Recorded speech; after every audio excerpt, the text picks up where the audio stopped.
And ladies and gentlemen, joining me at this time, for those of y'all who follow the sport of professional wrestling in the Lone Star State, or at least in the Houston area, you may know a little bit about this man.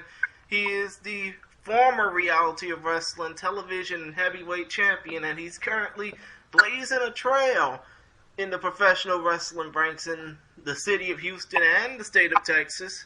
Soon to be national, soon to be global, but it's whatever. He's the Swisher House Cowboy and the Lone Ranger of the Row, Mr. Bryan Keith. How are you doing, sir? Yes, sir. I'm doing phenomenal, man. How are you? I appreciate you having me on today. Hey, no problem, man. I've been supporting the Reality of Wrestling for as long as y'all been on television, dating back to y'all days on the Cube and on YouTube and on Channel 39. So, I'm just happy to get a chance to talk with one of y'all.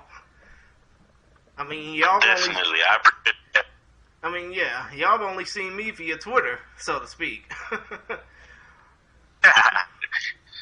But other than that, man, I was gonna say, I think that's the beauty about wrestling, is the fact that you watched and you supported that from that far, and it's like we've known you. It's like I've seen you all the time. Actually, it's my first time actually just sitting down and kicking it with you, talking. So I appreciate the support, and I appreciate the time too, brother. Okay, cool. I appreciate talking with you as well. But the first thing I want to ask is, obviously, I haven't seen much of you since, pre-pandemic times. I had a thread on Twitter everything about, just about every Reality of Wrestling episode there is. But how have you been doing since the pandemic? Obviously, you've been getting your name out, but, you've also got a family to take care of. Yeah, so with the whole pandemic happening, like I said, I got 3 kids, I got a wife, and on top of that, I'm trying to balance this dream that I got, as well as, handle business outside of that, and just take care of my family. So pandemic's been pretty wild. I think it's just been God's blessing is doing that I'm able to even keep pushing, and for me to be able to get my name out there in the midst of things being kind of chaotic right now, wrestling just kind of barely getting its legs back up under itself. I think I'm more than ready to show what I can provide, but it's definitely God's timing for me to just be here and just embrace what I can and control what I can, and just be a driving force as far as helping out my family and helping out others around me during the pandemic. So it's been pretty wild. My family was kind of affected by the winter storm we had here and things, and just trying not to deal with all that, as well as be a great professional wrestler. Sometimes it gets to be a lot, but it's nothing we can't handle. So amen, brother. I can definitely understand that, especially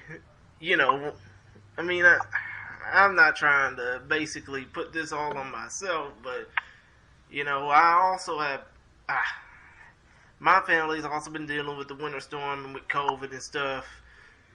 And for me being asthmatic, it's probably like a damn double shot, but I'm, making it through. And I'm glad that you're making it through as well with your family. Yes, sir. It's good to hear, man. But enough about all that, I just want to ask about your, I know I'm going to probably talk about this again later, but you got a stacked WrestleMania weekend at this moment. Yes, sir. Yes, I do. I got 3 big matches coming up. I got Alex Kane. I got AJ Gray at New Texas, and I got Darius Lockhart. So, I got those coming up at GCW, and they're 3 dudes that I've never encountered.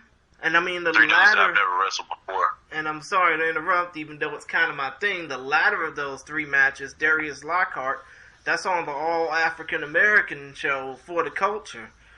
I gotta ask, you being an African American wrestler, me being an African American wrestling fan, how does it feel wrestling on a show that's basically, giving black wrestlers a platform? I think it's an honor, man. It's an honor. It's a blessing. When they had the first one, I wasn't upset that I wasn't on it because, I don't want to be upset that I'm not, able to be on something or anything like that. But I was definitely wanting to be a part of it. So for me to be here for the second one, like I said, it's a blessing. It's an honor. I'm just pleased to be featured with other, upcoming black talent and people recognizing me amongst them. So it's definitely a million times something that I definitely appreciate. Not just up-and-coming black talent, but you've also got legends in the game like Too Cold Scorpio and current stars like Rick Swan. Yeah. I'm pretty sure a lot of people can say, hey, I grew up watching Too Cold Scorpio hit the shooting star press on TBS back in the day. Yeah, right. But still, I can definitely understand, being an African-American wrestling fan, what it's like to, just basically watch people who are like me and who aren't like me, basically make their dues and bust their ass in the ring. And I have to ask, for you yourself, you grew up into the world of professional wrestling as a fan, but how did you get involved with Booker T? Because I know that's a pretty good story in and of itself. Yeah, so I started out initially, I take you back a guess further than my first encounter with wrestling was going to a seminar with David Richards for Texas All-Star, but initially before then, I'd go watch wrestling at PWA. Booker T was running PWA. Pearland and Wrestling me Alliance. And Jonathan Baker. What was that? Basically the Pearland Wrestling Alliance or the Pro Wrestling Alliance. Yeah, Pro Wrestling Alliance, yes sir. And he was running that. That was early ROW days, and me and Jonathan Vega would go watch. And one of those times, actually, me and Vega just went by ourselves in a van from Greenspoint all the way to Pasadena. And the van died on the road. We ended up staying afterwards with Booker T. And he told us he'd help us till our parents get there or whatever. And before we left, we were like, one day we're going to come and we're going to wrestle for you. And I feel like there's one thing that stuck with me and Vega that day is just like, just keeping that promise and just making that decision within our brains, at a young age. Like, hey, this is something we're going to do. This is what we're going to do. And, we just continued from 14, 16. We had a David Richards seminar at Texas All-Star Wrestling. That was like my first actual dip into wrestling, period. Just getting into a ring and learning the basics. And then once I turned 18, my parents were like, well, you can do whatever you want now. So I signed up as soon as I could at Texas All-Star and wrestled there for about a good 5 years. Just like learning, basics and working shows and things like that. And then I was contacted by Kevin Bernhardt, which is the producer now for Reality of Wrestling. And he's, at the time, they wanted to do a cruiserweight show. And they just brought me in, and the cruiserweight thing didn't really fall through, but they still found, space for me, Vega, and at the time, Gino. Him as well, all three breaking in. And, we were on the show a little bit, on the Cube and stuff like that whenever it first aired, and just getting our feet wet as far as learning how TV worked and just working matches and learning how to wrestle and learning how to work, period. I like to say, like, the first half of my career at Texas All-Star, I learned how to wrestle. The last half going to ROW, I learned how to work. I learned how to be an actual athlete and just take it more serious as a job and things like that. So, and here I am now. I'm still to this day at both of those places, back and forth. It's like my home promotion. So I'd say that was like my first, like kind of like my upbringing as far as getting into the business happened. I just first started Texas All-Star, and then eventually went to Reality of Wrestling through Kevin Bernhardt. And it's kind of crazy when you think about it, because Texas All-Star Wrestling and Bob Murphy, they had a history of being on television as well, being on the old KNWS TV 51 and, putting over their wrestling school and all that. But how different was it, training with the likes of Bob Murphy and David Starr and Edson Baeza and training with people like Kevin Bernhardt for the Row. Yeah, I actually never even got to train with Edson, but I did get to train with Terry Calhoun. Oh, okay. Like you said, Dylan Starr, Nasty Nick, Hector Montoya. Those are kind of the guys that just broke me in, and they taught me the basics as far as like wrestling goes, holds, how to take things, how to train right, things of that nature. I'll say the different part, the big part, the fact that once ever I got to Booker T's, I had the knowledge and the tutelage of Booker T. You know, he's a two-time Hall of Famer, of course, and nobody's really been as far as he's been in wrestling. There's very few people who have been as far as he's been in wrestling and have the success that he's had. So I feel like that extra bit whenever I would go to Booker T's and be able to, you know, be under his learning and just soak up whatever knowledge he was giving at the day, that was the big difference maker. I feel like that's what was making my career starting to turn around because not that those guys at Texas All-Star couldn't provide me with that. They just never been to WWE and been on the level that he has as far as working television and being top tier Hall of Fame worthy athlete. So really that was, you know, and I feel like that's eventually the road that, you know, pros take. You know, you go and you learn the basics, but then you go to somebody else who's been where you want to go, and then you learn everything that you need from that person. So that would be the difference maker as far as that. It was also because, you know, there's a lot more should I say, people like that I'm not familiar with around at Booker T's.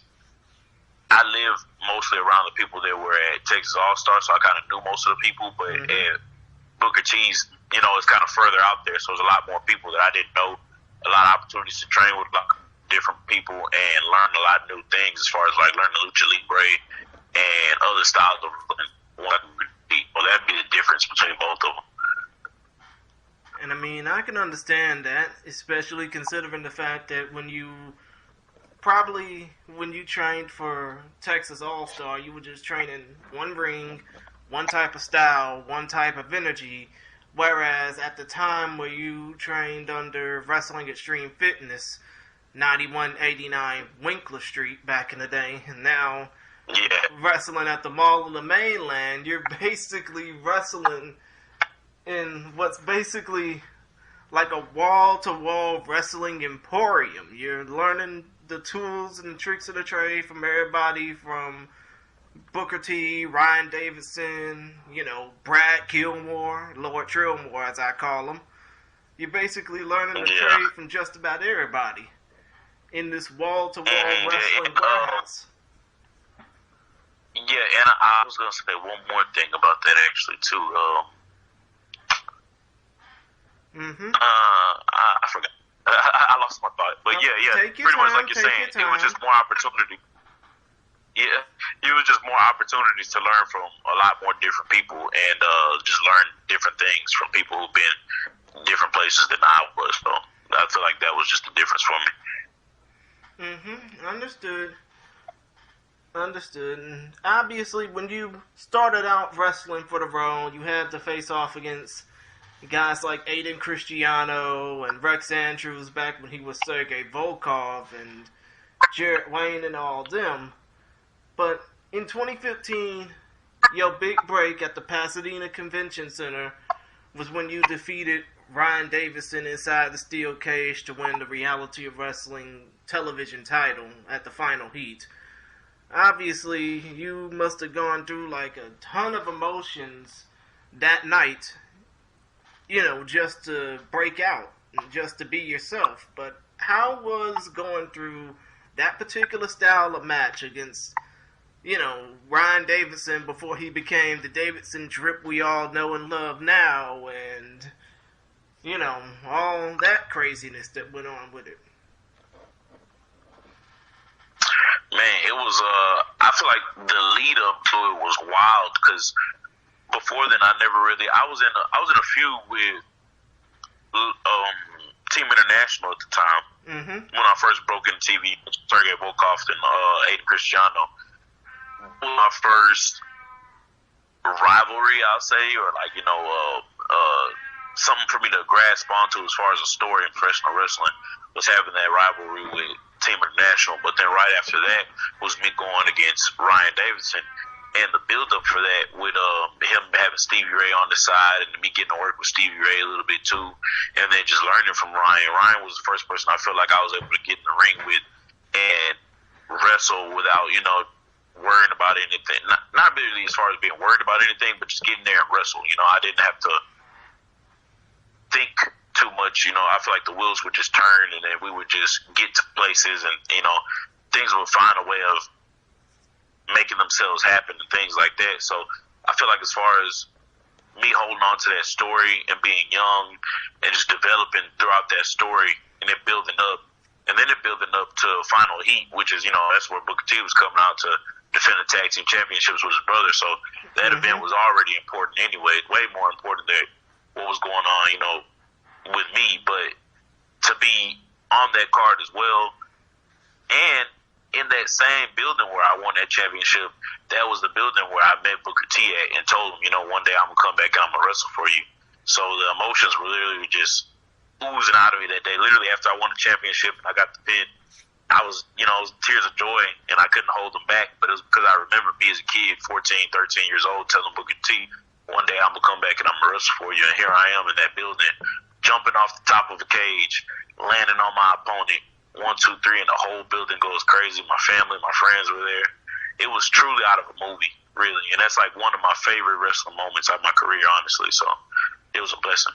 Yeah, and I watched that when it was on the Cube at the time, and then eventually later on YouTube, and it was really, aside from the Harlem Heat, aside from Houston Heat, actually, Stevie Ray and Booker T beating the New Heavenly Bodies all the way out from New Jersey, winning those tag team titles, that match was like the seminal moment for me watching the Raw on the Cube, because it was like that moment, like you just had to be there, either watching it or at the event in person.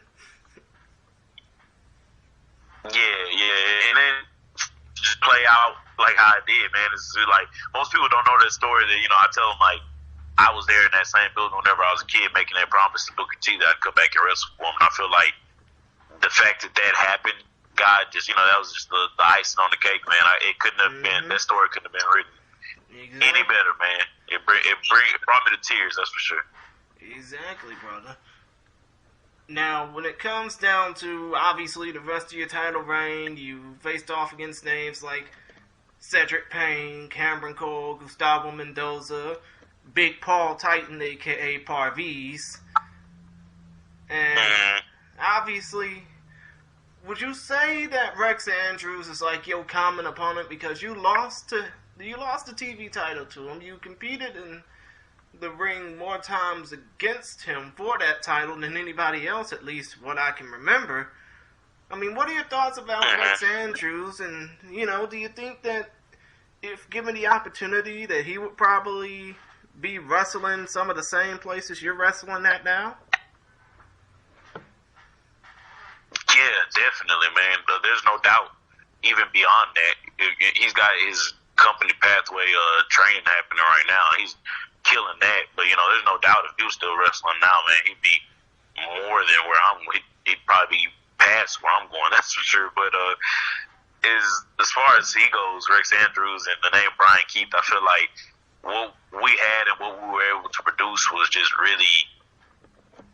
I feel like it was the same thing that happened with me and Ryan. We were able to get in there. And same thing happens with Aiden Cristiano. Same thing that happens with Gino. Same thing that happens with Jonathan Vega when I get in the ring with those guys.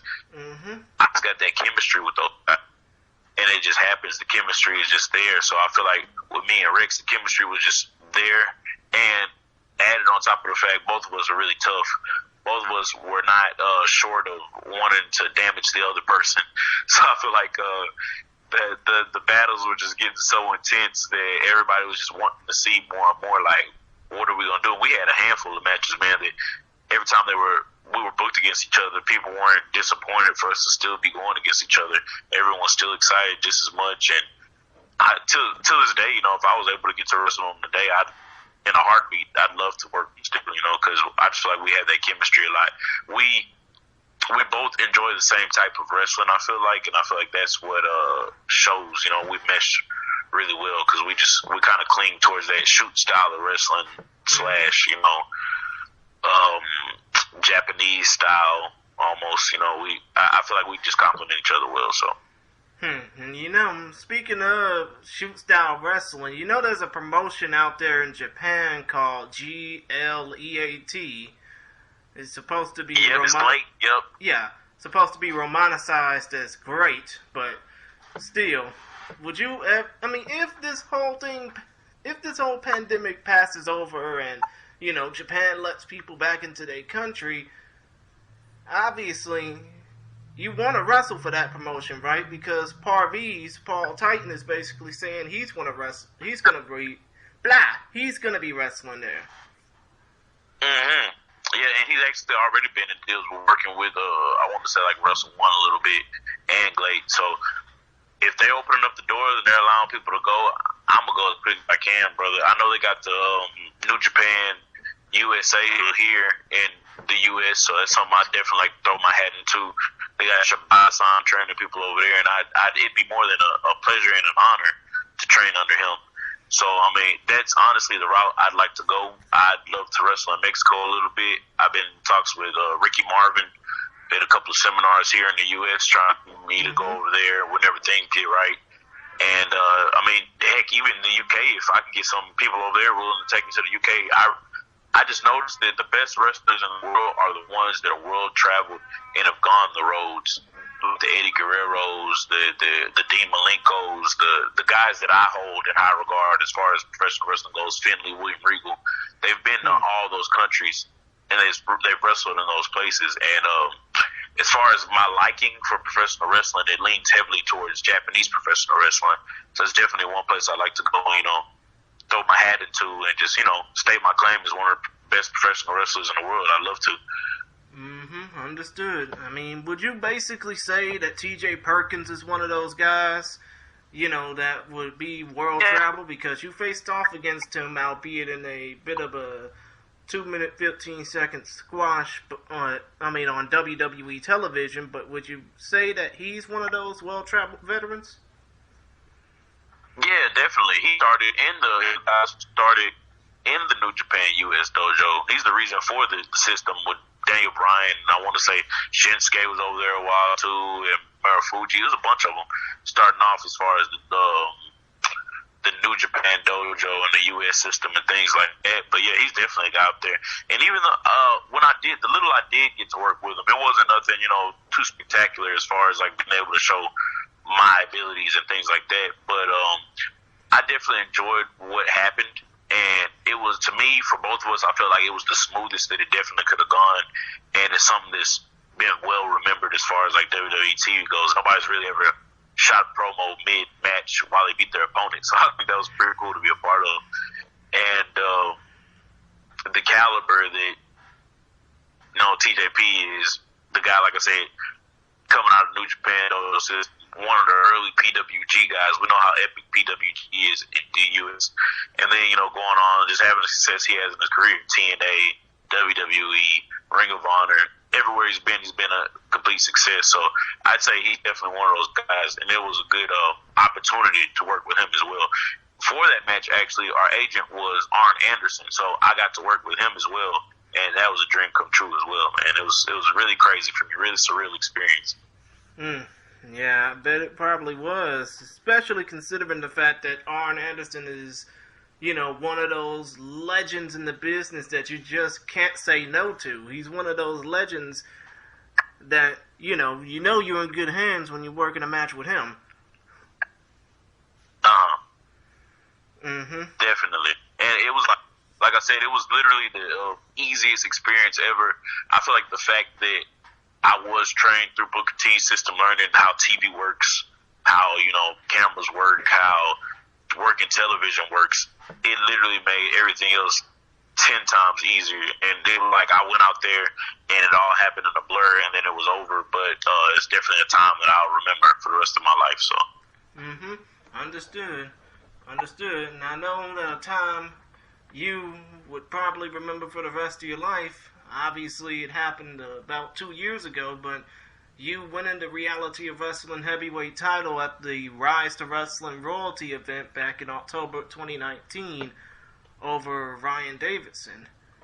Obviously, that was a pretty crazy time. It was probably one of the better Reality of Wrestling shows that happened before the pandemic. I mean, just because of how it was executed and everything, even though the commentary, I mean, it could need a little work because the guy behind it, I don't like his political opinions. But still, yeah. That Rise to Wrestling Royalty show when you defeated Bryan Davidson, how was that like? Because obviously, it's what pretty much put you on the map. Or helped to put you on the map, at least I think. Yeah, I feel like winning the television championship was really special to me because, you know, like I told you before, everything was set up the way it was, and that was the same building. Whenever I was a kid, I came and watched. But as far as winning the heavyweight championship, I just remember when we moved. Oh, and that's what I was going to mention to you earlier, actually. Whenever you mentioned Winkler and then the new place we're at now. In Texas City. I was also, in Texas City. I was also in the first place that we were ever in on Commerce Street. We used to be downtown in Houston on Commerce. And I was part of the OG building. Yeah, so I'm actually part of the OG crew, man, from the Commerce downtown street. When we used to be like near Toyota Center or whatever. And to go from Commerce to Winkler to Texas City. And once we moved to Texas City, that building we were in, you know, looked nothing like it is now. It was actually like a department store. Yeah, and it was probably an old. I mean, in a way, it was probably like an old Foley's store or something. Exactly what it was. It's like an old Foley's or something like that. And we came and we helped demo some of it, man, until Booker got some actual people to come in there and demo the rest and make it what it is today. And I feel like every single time that I wrestle in that building, I just get that aura, that fact that we came in there from nothing and had nothing and helped with nothing, just all of us together as far as people coming together with a common goal and made it what it is today in that building. And so to win that championship, the highest championship in our company, building that we helped build together, that was just another moment playing from my eyes like a movie, man. It was just special. It was and here I am as a grown man in my career too, as far as being further along in my career. And you know, I wasn't really winning too many heavyweight champions. I don't think I was really a heavyweight championship for anyone's company, really.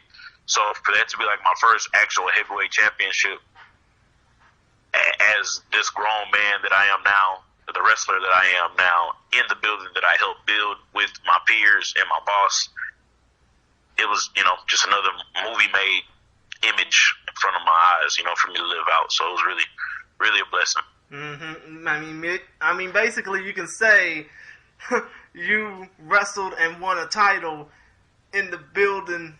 Well, actually, in the house that Booker made.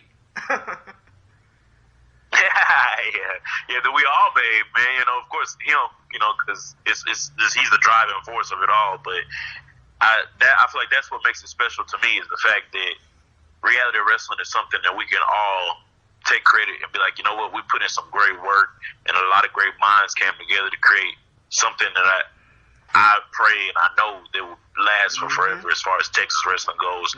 As far as just helping young guys get into wrestling, period, and having some type of platform, I'm just proud to be with reality wrestling and just, you know, to see where we've come, where we are now. It's amazing.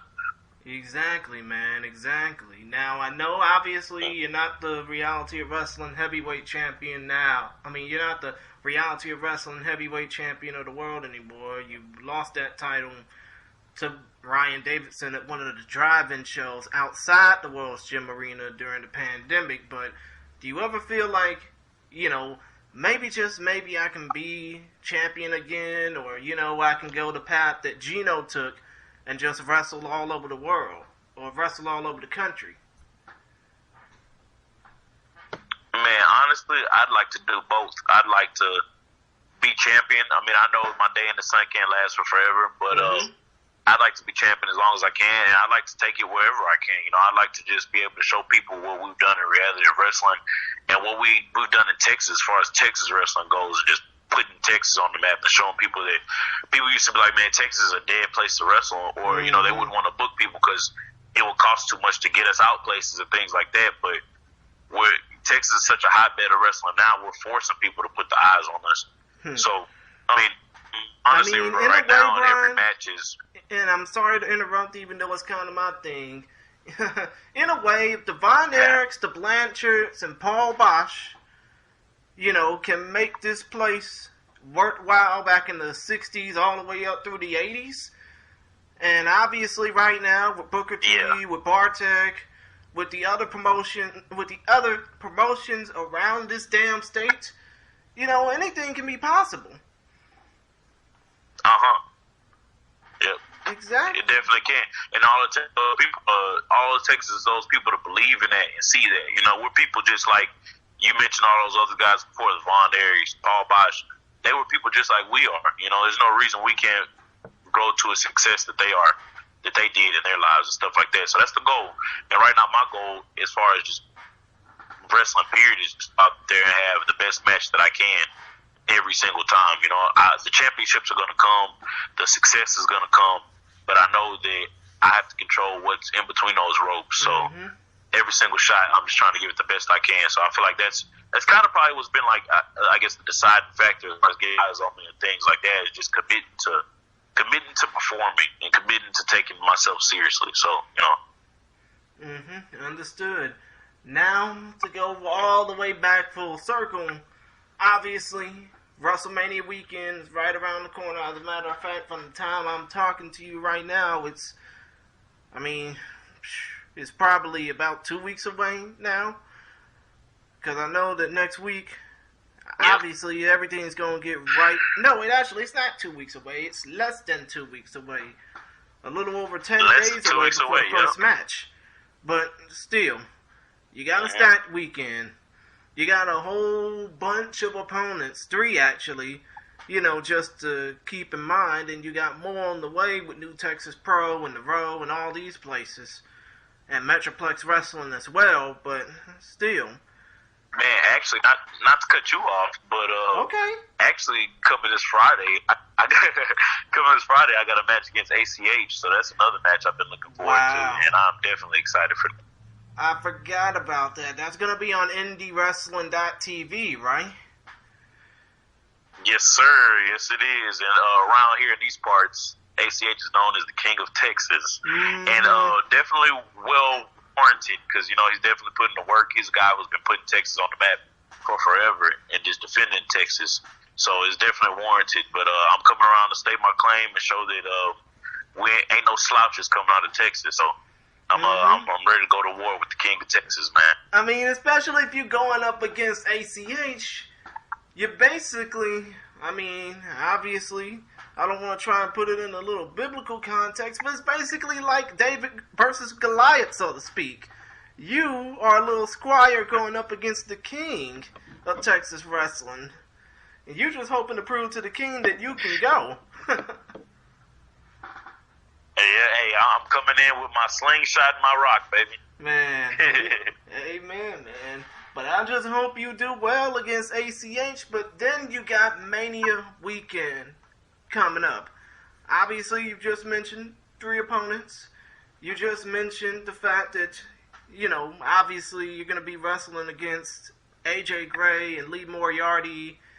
And, oh my God, I'm drawing a blank here as to who the third man going to be. Yeah, I wrestled Lee Moriarty already. I'm wrestling Alex Kane. Oh, right, Alex Kane. But still. Yeah.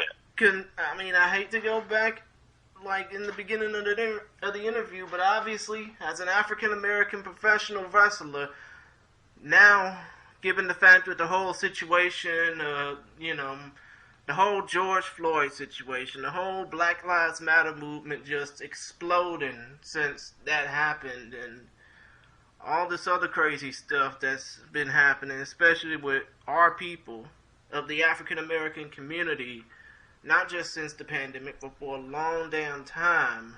Do you think that now, in this day and age, that, black athletes are the main ones speaking out, and, black wrestlers especially are trying to reap the benefits that the others that their other counterparts are just simply throwing by the wayside? Whew. I feel like right now, as far as being a black man, is in America, it's always been tough, and we're raised that way to just accept it and keep pushing. I mean, it's even more tougher for black women, to be honest. I was actually just about to say that, brother. I was actually going to say that. Not even, just as far as being a black man, just being a colored person in general. Black women, they got the Asian community just being attacked. Hispanic community was being attacked. My wife is actually Hispanic, so I'm, in this household, we're supportive on any race, all religions, everything. I don't hate anyone, honestly, and I don't exhibit that hate towards anybody. But I just hope that with everything happening now, people can see how evil sometimes people can be, and that we really got to go out of our way to show love and exhibit love to one another. Because there's people in this world that wake up with evil on their mind and evil intentions constantly. And it's like the only way you could battle that is just love, showing love, exhibiting love. And I'm not saying that I'm against violence, because, if things need to happen, violence needs to happen. Yeah, right? I'm a pro wrestler. I'm not against violence. That's for sure. But you're against violence against other people. We're on our way to more. Basically, you're against violence against other people. Yeah, I am. Yeah, exactly. Especially if it's not warranted, And I just feel like we're on our way to where we can live in a world where people can just be more accepting of people's choices, their colors, their religions. It's not too long ago that, if we think about as far as the perspective of how long the world's been in existence, racism, slavery and all that stuff wasn't even that long ago, as far as, just 200 years ago, and that's like a blink of an eye as far as the world's existence. So it's not that far away. It's just that we have to realize where we are in perspective of that and do better to change the world and get further and further away from that. So I feel like as the years go and as the world progresses, brother, everybody's going to be mixed anyway. There's not going to be a race to hate, so.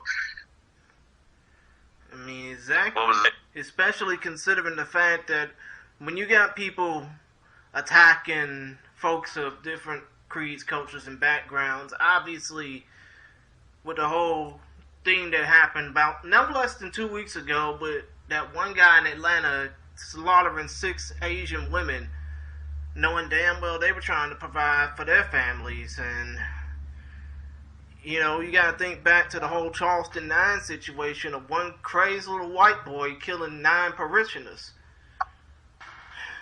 I mean, it's just fucking crazy, and I'm sorry for language. Obviously, you're supposed to be the one ranting and raving, not me. Good, bro.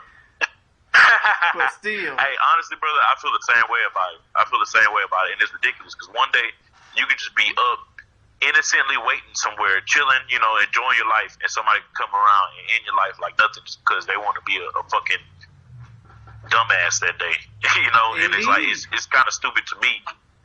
I mean, it's kind of stupid to me that we got people like that. They just hold that much power. But we're on our way to just changing the world around, man. One step at a time, one day at a time. Yeah, I mean, it's obviously better now that some pompous orange jackass ain't in office now. So hopefully the world can be a brighter place for everybody to enjoy. And I agree with you. We gotta take this shit one step at a time. Yeah. But enough about all that, obviously. You got 3 opponents coming up for WrestleMania weekend. And in addition to ACH, 4. Which one, aside from ACH, would you say is probably going to be your toughest test going into Mania weekend? Man, I don't want to shortchange any of those matches, but I'd say, man, really, they all hold really high regard. There's really no one that's just more important than the other. They're all just separately important. Honestly, I'd say, I think I'm interested is for the culture show, just because what we just finished talking about right now, and the fact that I'm gonna be on a different platform and I'll be able to show my style of professional wrestling and what I have to offer as far as professional wrestling goes, and just having those eyes on me. I'd say that's definitely an important one up there. New Texas, we're getting out and having the show in Tampa, so that's definitely important too as far as for the brand. And just wrestling AJ Gray. AJ Gray's a tough son of a bitch, so that's gonna be a scrap like a motherfucker right there. And Alex Kane, and yeah, that's gonna be a fight for a lifetime. I mean, but obviously the Alex Kane match, and I seen the promo for it. Obviously, it's one of the most dope promos I've seen for a wrestling event, pretty much in a long time. But obviously, the hype gotta be there for Alex Kane, right? Because he says he's the suplex assassin or whatever. Yeah, he told me he's got a boarding pass for me, brother. I ain't trying to catch that flight. So I'm excited. I'm excited because that's another guy, wrestler, a young guy, a guy who's, as far as, like I was saying earlier, the style of professional wrestling I enjoy is like shoe style wrestling. He's like a collegiate type wrestler. So I'm excited to get in there and just be working with him and just getting, having some gritty. Actually, all four of my opponents, if you want to include ACH, they're all guys who just have just different styles and are very gritty styles of wrestling, very true styles of wrestling. So I'm gonna be excited for that, just to see what I could get myself. I'm also open for other bookings. If I'm down there and other people want to book me or just want me to go, I'm out there. I'm trying to get my name out there. I'm trying to feed all three of these kids, make my wife happy. So I'm trying to get to it, brother. Understood, man. Understood. But obviously, now you got to think about, you got to think about your plan B. You got to think about what would you do as a backup plan. I mean, I ask this all the time when it comes down to my interviewees, What would you do, let's just say, if you weren't in the world of professional wrestling, and if you didn't get that chance meeting with Booker T, what would you basically say would be your backup plan or your plan B or your way to make a living? Man, I'd say if I wasn't a wrestler, I feel like the first thing that got me in love with TV period or just being like some type of famous person was Steve Irwin, man. Like whenever I was a kid, Steve Irwin, I used to watch TV. Yep, Crocodile Hunter. Yep. He was larger than life for me, bro, and I watch him every day on Animal Planet. And literally, when he died, man, it crushed me, bro, because it's like, here was a dude I look up to as a kid, and he was just so personable and like so. You could tell he enjoyed what he did every single day of his life, and I feel like that shined through more than anything. Also, I enjoy animals. I love exotic animals and stuff like that. So like reptiles and snakes and stuff. So I feel like that was just, kind of went hand in hand. But as far as like my first introduction to a famous person or wanting to see a guy and be like, man, I want to be like that guy when I grow up, it was Steve Irwin. So I'd probably be like a crocodile hunter. I'd probably be crocodile hunter number 2, man, from bounty hunter to crocodile hunter. Hey, that would be a great career change, but in a way, Steve Irwin is a lot like Booker T has always been for like these last 35 years, even though he really started his career in '89 after, he did what he did and he served his time, but still, Steve Irwin, in a way, reminds me of what Booker T is now. And in a way that if you enjoy doing whatever it is you're doing for all these years of your career, you'll never have to feel like you're working a job a day in your life. And I feel like, just like you said, when Steve Irwin died, a lot of kids, not just in the oceanic region where he's from, but all over the world, obviously us here in North America, we were devastated when that happened. But yeah, I couldn't believe it, brother. It seemed like something that I was like, man, that's impossible. You know, somebody you would never even think would pass like that. And then on top of that, he passed doing what he was doing. Like, I mean, he deals with animals every day of his life. Who would have thought a stingray would take his life like that, you know? yeah, I mean, he worked with Crocs so many times. Apparently, somebody snitched to the stingrays. All right, exactly, man. Exactly. Wow. But still, man, it's just proof positive that if you enjoy what you're doing, whether it be in the ring or on the safari or whatever, you'll never have to feel like you're working a job a day in your life. And it's pretty cool that, you know, you get to say, hey, I get to be in the ring with some of the best people that I've worked with in this profession, like Gino, like Mysterious Q, like Ryan Davidson and all those folks. And I never have to feel like I'm bored. Yeah. Mm-hmm. Yeah, it's a blessing, man. Exactly. Real blessing. That's really my message as far as, like, trying to get out to people and tell them. Because, like, you know, we kind of live life and we go through life and people think, you know, you got to get a 9 to 5 and just do that and just stick to what you can. But it's like, you know, we only got one life to live, man. Once you live that life, it's over. Just really try hardest to just do what sets your soul on fire. Whatever you go to bed, whatever you think about when you wake up and before you go to sleep, whatever sets, you know, your heart on fire is the thing that you need to do in your life. So I'm an advocate of that as well. And I feel like that's something that my parents instilled with me day one as a kid. Was like, my dad, like, you know, like you were saying, as long as you enjoy what you're doing, you never have to actually work a day in your life. My parents were always like, whether you're a janitor or a freaking construction worker or a policeman, be the best that you are in that profession and enjoy what you do. So exactly. I'm on the train as far as that goes. Exactly, man. Exactly. Especially if you know, you feel like the job ain't work for you and you want to change careers. You know, go ahead and do that. Be all you... I mean, it's like what the Army used to say. Be all you can be. Right? Yeah, but do it for yourself. Exactly. Don't do it because somebody basically telling you, well, you know, you ain't work shit here, kick rocks, or something like that.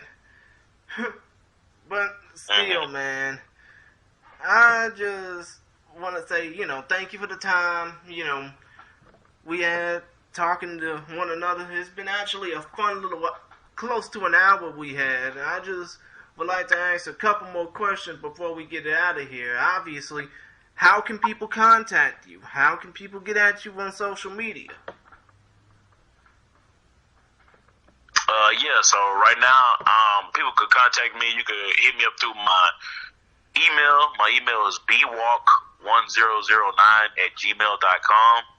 And on Facebook, I'm Bryan Keith, Bryan. You can hit me up there. Or as far as Twitter or Instagram goes, both of those handles are the same. So it's Bounty Keith. At Bounty Keith. So you can find me anywhere on there. Hit me up. I'm not a hard to reach guy or hard to find guy, but I do have 3 kids and a wife. So if I don't get the message right off, I'll get it eventually. But I try to do the best I can as far as messaging people back and stuff like that. So I see. And one more thing, obviously, well, actually, 2 more things. First of all, if there was something you would like to say to any of your 3 WrestleMania weekend opponents, as if they're listening to this now, I highly doubt ACH even listens to podcasts anymore because, you know, he said his shit and he left the WWE because they didn't feel like he was warranted there. But if there's anything that you would like to say about your 3 WrestleMania weekend opponents, as if they're listening to this right now, what would it be to them? It would be that I want them to know that I am fully aware of the gravity of the situation that I am in. I'm fully aware of the opponents that I have, the caliber, the performance levels, the fact that they're on a level that I have yet to, I won't say I've yet to reach, but they're on a level that I may not be at. But come WrestleMania weekend, I'm at that level, and maybe even past that level. So when it comes down to it, I know Swisher House Cowboy gonna be ready to go. Exactly. And, obviously, one more thing about the whole Swisher House thing. How did that come along? Because it seemed like it just came up out of nowhere. Like, did you have a chance meeting with DJ Michael 5000 Watts or something? Yeah, so, it's wild. Actually, the whole Swisher House thing is wild. How I even got it is wild. I was getting merchandise made for T-shirts, and a guy that I know that I grew up with, he has a clothing brand, and he gets his T-shirts made from the guy who makes the Swisher House merchandise. So I went through my friend trying to get some T-shirts made, and then by default, I was, when I was getting my shirt designed, I was in the, design process with the guy who made Swisher House T-shirts, and we were kicking it, just becoming cool after a while. And he helped me with a couple of more designs as far as getting more T-shirts out. And I just feel like after a while of us knowing each other, we just, kind of linked. He was already friends with my childhood friends, so I just feel like the energy was just already there. So we would just already, hang around each other all the time. And after a while, we were just kicking it, and he just asked me, what do you think about, being sponsored by Swisher House? And I was like, man, that'd be wild. Something is wild because honestly, bro, it's something that I prayed for, not to be specifically sponsored by Swisher House, but to just, have some type of dealings with Swisher House whenever I was younger. Just, just a random prayer, just BSing around. But it's crazy to see that come around full circle in my life.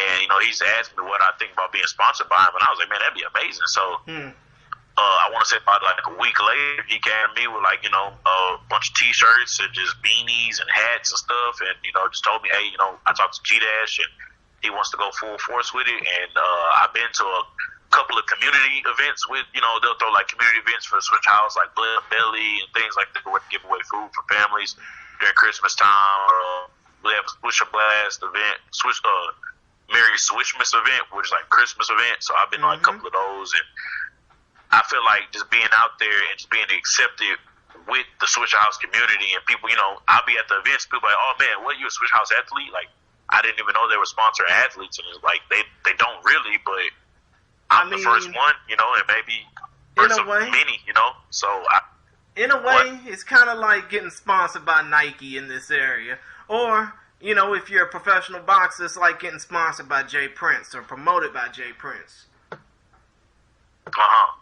Definitely, yeah. So it's definitely, and it's been like, I feel like people at first, when they meet me, they, because wrestling's kind of, I ain't gonna lie, it's full of a bunch of dishonest people at times. So I feel like people would meet me and then they think like, oh, he ain't really sponsored by Switch House or something like that. They think I'm lying or whatever, and I ain't got nothing to lie about. I'm a grown man. What the hell?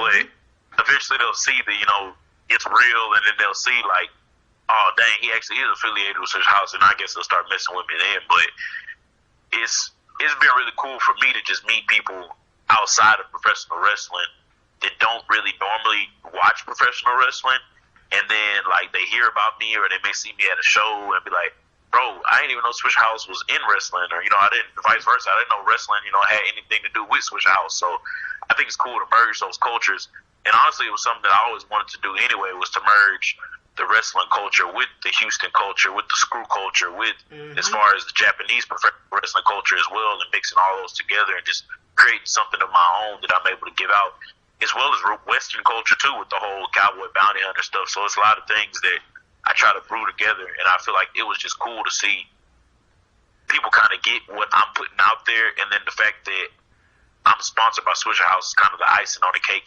for it all. Is like I'm able to just take all these things and mend them together and throw something out there into the wrestling world that's not really seen right now. A lot of people don't really mix rap culture or even the Houston screw culture, period, with professional wrestling. So it's a blessing for me to be the first one to be able to just do that, Yeah, but, in a way, many people would probably say, DJ Screw was kind of like Paul Bosch in a way, as a way of being a visionary. Obviously, Paul Bosch put over professional wrestling at a time when people really wasn't taking a liking to it. Obviously, it was before all the sports team came around. And DJ Screw really put everything on the map, before everybody even gravitated toward Houston or even knew what the hell chopped and screwed music was. Yep, that is true, brother. That is true. Definitely an innovator and a visionary. Mm-hmm. Exactly. And I really hope that, because of your deal with Swisher House, I really hope that a lot of people can, think of these major sponsors. Like, I would just love to see, like, a major shoe company, like a Jordan brand, sponsor a fighting event. I was talking with my brother about that the other day. It's like, I'd love to see like Roman Reigns with a shoe deal. You know, like how LeBron got like Nikes. I'd love to see like Roman Reigns with like a Nike or something, or like some WWE athlete with like releasing a shoe. I know Rock's got his shoes and they're like with Under Armour, and that's pretty cool. Mm-hmm. That's like one of those things. It's kind of the same thing, but I'd like to see. I just think it'd be cool for me. I feel like Roman Reigns is one of those athletes that he's like, he kind of transcends wrestling to a point. And I feel like he could have his own shoe at one point, so that'd be kind of cool. You get like a Roman Reigns Nike shoe. I mean, in a way, John Cena was pretty damn close with that Mark Echo deal. Exactly. That is true. Him as well. Him too. And we all thought he was gonna get the Reebok pump deal too. Whenever he was wrestling with the pumps for a while, I was like, oh man, that would be cool to see some John Cena, retro Reebok pumps, something like that. It would have been fire. Yeah, them British Knights. Yeah, right. Some British Knights. That'd be thrown. Exactly. As far as we ain't even talking about clothing. Period. Right now, there's like a wave of just professional wrestling and streetwear, like meshing together and throughout the internet, and people are like selling like there's different brands coming out. It's like streetwear mixed with wrestling, and it's crazy. Something I really just been into lately, as far as like buying like all these T-shirts or hats or sweatpants from people that just created streetwear, but wrestling inspired streetwear. So that's another thing that's like kind of buzzing right now at the moment in the world. Is wrestling streetwear, man. It's really crazy. Well, I mean, pro wrestling tees really did help put the trend over. So, I mean, to be honest, I wouldn't mind seeing more people out on the street wearing pro wrestling shirts, or even for some odd reason, pro wrestling gear. I mean, right? Yeah, that shit would just be crazy, man. Especially considering. I saw a picture of there was a picture of Nelly from like '04 or something. And he had like a whole football uniform on in the club at one point, and everybody was like, "Man, what is the reason for this fit?" But imagine if he had like a whole like Hulk Hogan fit or Booker T fit in the club. Yeah, man, I can't imagine that. Man. I mean, the closest guy that would probably do something like that, it would definitely be Ron Funches, that comedian. Yeah, right. Yeah, Bad Bunny. Bad Bunny had the cane fit the other day. He had like a whole cane fit. There was like a leather. It was kind of like a leather jacket and pants, but it was the print of 90s Kane attire. So I was like, okay, I'm starting to like this. I'm starting to like that people are just more accepting to wrestling. Period. You start seeing the T-shirts that people have, and like they'll have a cool T-shirt, but it won't really look like an actual wrestling T-shirt. It'll just look like a T-shirt that somebody will wear, and it's like it's kind of cool to see, the professional wrestling world just sneak its way into, the world. Period. It's just more accepting in the wrestling. People just kind of had a connotation for wrestling for a while, so it's just cool to see it on the upside. Exactly, man. But if there's one more thing I'd like to ask before I go, and before you go as well, is if there's anything that you would probably tell, the casual fan that probably don't know much about you, that want to check you out at WrestleMania weekend, or just to see what you're all about, what would be the main thing you would tell them, or anybody who just want to get into professional wrestling, period, as a casual? You mean like as far as wrestling, or as far as being a fan? It could be both. Okay. I'd say, as far as a fan goes, when you're getting into wrestling, realize what you're getting into. A lot of people, when they watch wrestling, they're like, oh, this is fake. And it's like, you know what? That's a horrible thing to even call what we do, because people are dying from what we do. Mm-hmm. But realize that when you're you're going to go watch Captain America or Spider-Man, that guy don't even exist. When you go to watch this movie, you can't even talk to this dude. You can't touch him. You can't buy merch from him. When you go to our shows, you could do that. These are superheroes that you can see right in front of you just going to pull off something crazy that you've never seen before without a stunt. They don't have a stunt double. They don't have a extra, no, none of that. They're going to do it right here in front of you, and they're going to do it raw, uncut, Shakespeare style right here in front of you. And as a fan, take that, appreciate that. Know that these people are people too, and they're putting their bodies and their lives on the line for your entertainment. So respect that, and don't be out here pointing fingers or trying to ridicule or review things that you know nothing about. You know, I will say this: fans do pay their money to see what they see, so they do have the right to be like, you know, call things out. But at the same time, you got to understand that when you're going to go watch a show on the pro level like a WWE or New Japan or Ring of Honor, these guys are doing this as pros, highest level is going to get, and these guys are doing it for you. So take that time, lose yourself within that moment, and enjoy it. Who cares, you know, what Dave Meltzer rated this match, or what some guy's going to write on the internet about something. Or what Jim Cornette says about you.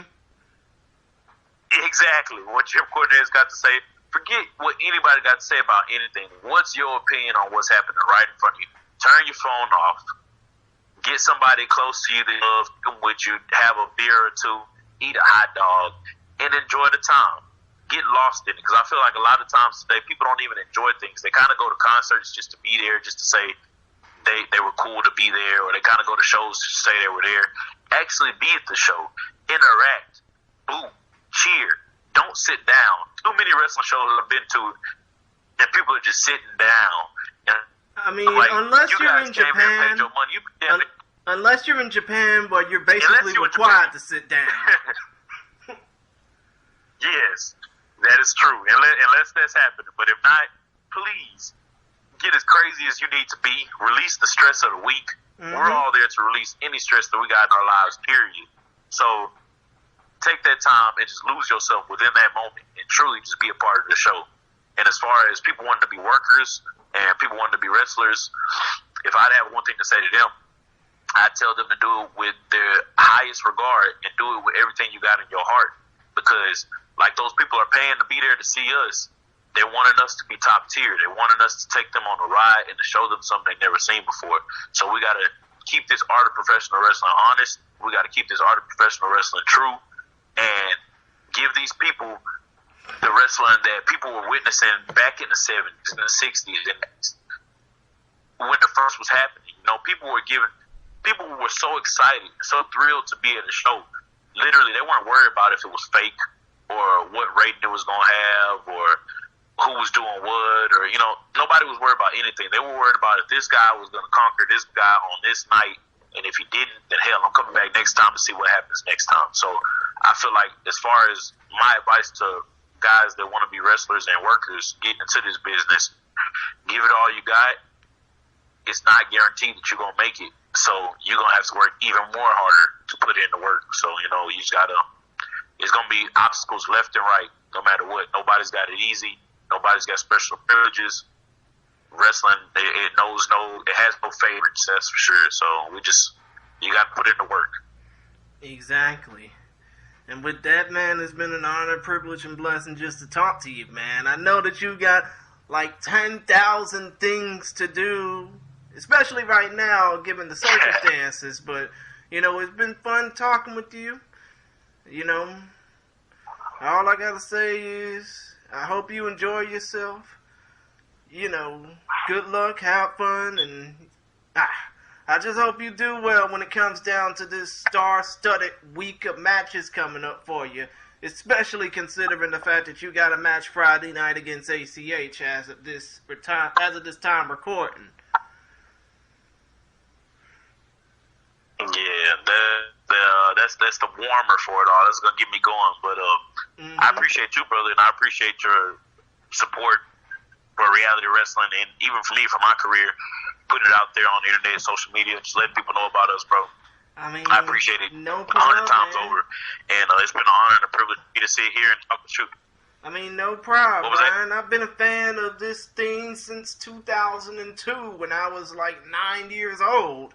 And, you know, ever since the reality of wrestling been on TV, I mean, obviously I'm about a year younger than you, but still, I basically enjoyed the reality of wrestling ever since they've been on television, ever since they were on the Cube and Channel 39, and I mean, obviously that channel has a lot of significance, and ever since they've been on Fight TV and YouTube. But still, man, it's been fun. It's been an honor and a privilege and a blessing just to talk to you, and I know that you're going to do well when it comes down to... No, you're going to do great when it comes down to this upcoming week of matches you got. I just hope that people will be enjoying what they're seeing and not just, you know, typing away on their phones and shit. Yeah, and that's above all what I want, bro. I want people to just come through and enjoy wrestling, because I feel like wrestling, I won't say it's leaning towards gift-heavy wrestling, but, you know, the attention span of the normal person nowadays in the world is a little shorter than what it used to be. So it's like, as far as getting invested and having people invest within you, you got to work a lot harder. But this weekend, I want a lot of people to just invest in me, watch what's happening. Above all, see what God is going to do through me to show y'all plan for me. You know, I'm just a vessel. I'm here as a puppet. You know, I'm just living my life. I have my life. God's been blessing me a million times over every single day I wake up. But once I go to Tampa, this is just another step in that dream that he's bringing me closer and closer to the vision that he's shown me. So I just want people to know everything that I have in my life and everything that I've earned is God-given. And when I go to Tampa, I'm going to show his glory and his mercy. Exactly. Amen, man. Other than that, it's been fun talking with you, and I hope that you do well in all of your future endeavors, man. It's been great hearing from you. Thank you, brother. I appreciate it. No problem. Later. Thank you.